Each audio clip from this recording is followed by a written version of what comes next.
हमेशा विभिन्न प्रकार के तल में जीते रहते हैं। कभी ग्राउंड छोटे तल का, ऊपर के तल के, मध्यम तल के। तो हमारे जो भी कर्म होते हैं, हमारे जो भी कर्म के संस्कार होते हैं, वो विभिन्न प्रकार के तलों में ऑलरेडी स्टोर्ड होते हैं, मेमोरी के रूप में, एक पैटर्न के रूप में। और वह तब तक एक्टिव नहीं होते हैं जब तक कि उनको हम अपने प्राण ऊर्जा से, यानी अपने प्राण ऊर्जा से उन्हें हम ट्रिगर ना करें।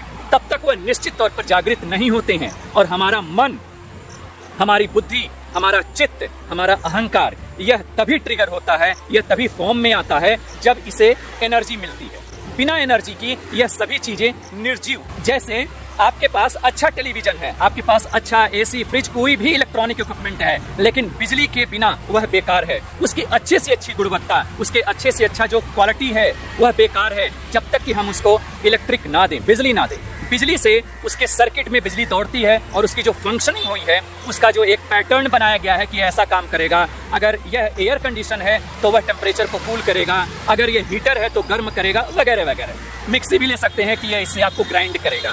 तो उसके लिए ऊर्जा की आवश्यकता होती है। जैसे ऊर्जा मिला, उस मशीन का जो सर्किट है ट्रिगर हुआ और वह सर्किट अपने कार्य में आ गया। सेम इसी प्रकार हमारे अवचेतन मन में विभिन्न कई जन्मों के संस्कार एक सर्किट के रूप में है, एक लॉक्ड सर्किट के रूप में है। और वह तब तक ट्रिगर नहीं होते हैं, तब तक जागृत नहीं होते हैं जब तक कि हम अपनी प्राण ऊर्जा उसमें ना डाल दें। प्राण ऊर्जा का मतलब यानी जब तक जो हमारा श्वास है, जो हमारा ब्रीथ है, जब तक वह हैक ना हो जाए।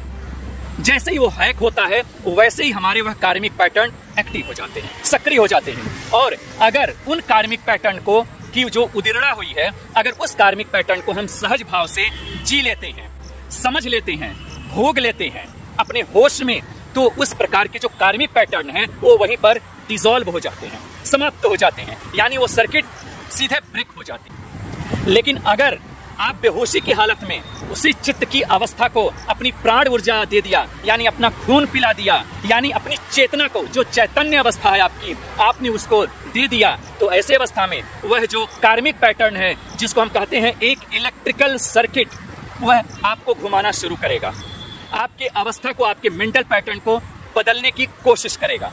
तो यह रहा पूरा विज्ञान जो मैंने बहुत शॉर्टकट में समझाने का प्रयास किया है कि क्या वक्त मरहम है। तो मैं फिर से बोलूं, बिल्कुल नहीं। एक लाइन के उत्तर में बिल्कुल नहीं, वक्त कभी भी मरहम नहीं हो सकता। क्योंकि वक्त का मतलब यह है कि जो अवस्था आपकी इस समय है, आप उसको वर्तमान में खुश नहीं है उस अवस्था से, और भविष्य में चाह रहे हैं कि वह आपका दर्द ठीक हो,